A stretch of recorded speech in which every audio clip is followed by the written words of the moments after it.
What's up, everyone? With Boruto chapter 80 right around the corner, and with so much things happening over these last few chapters, I just want to ask you guys a question. What do you think happens to Boruto now? Do you think this is, Boruto's rock bottom? Do you think things are going to get worse for him?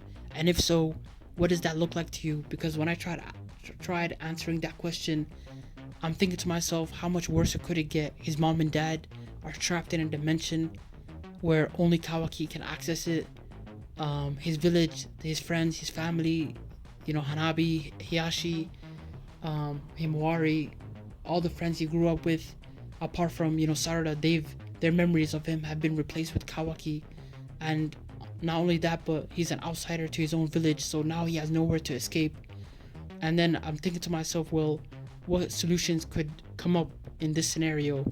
And then the first scenario I came up with is Code making some sort of alliance with Boruto.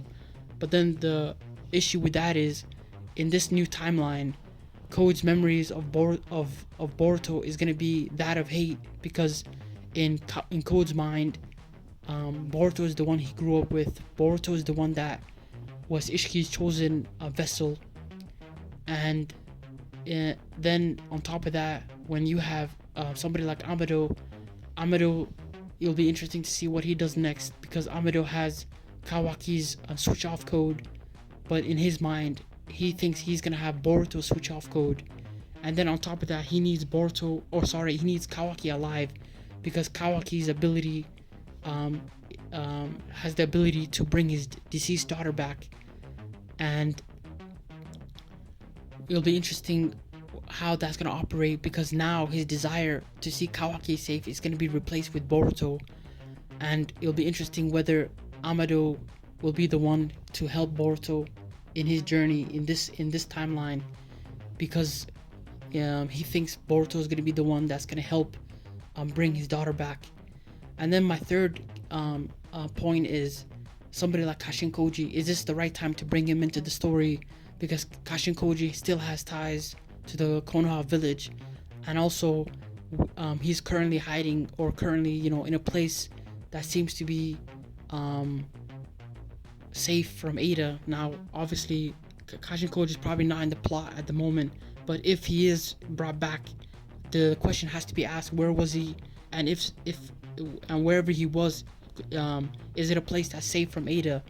So that might be a place where he comes in, takes Boruto, and then they go off to some sort of place that's away from Ada's eyes. And maybe because Boruto also has an ability to access dimensions, maybe with Boruto's ability, he can go to a dimension along with Kashin Koji, Sasuke, Sarada, whoever, and escape Ada's eyes. Because not only at the moment does Kawaki seem to have all the cards, but Ada is like a cheat code, and her abilities of being her eyes, like being a surveillance camera, is really a huge problem.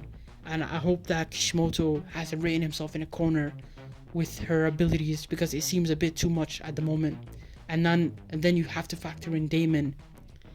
And but before I end the video, I want to say I think chapter 80 is going to be more of a dialogue based chapter, more of a chapter that we see all the characters' reaction to Ada's wish granting ability, because of Sarada seems to be immune to it. And we'll see how Sasuke reacts, because I think Sasuke is going to be the first major character who, not only was he close to Boruto and close to Naruto, but we'll see how he reacts to the news of Naruto's death, and Boruto in this scenario being responsible for it.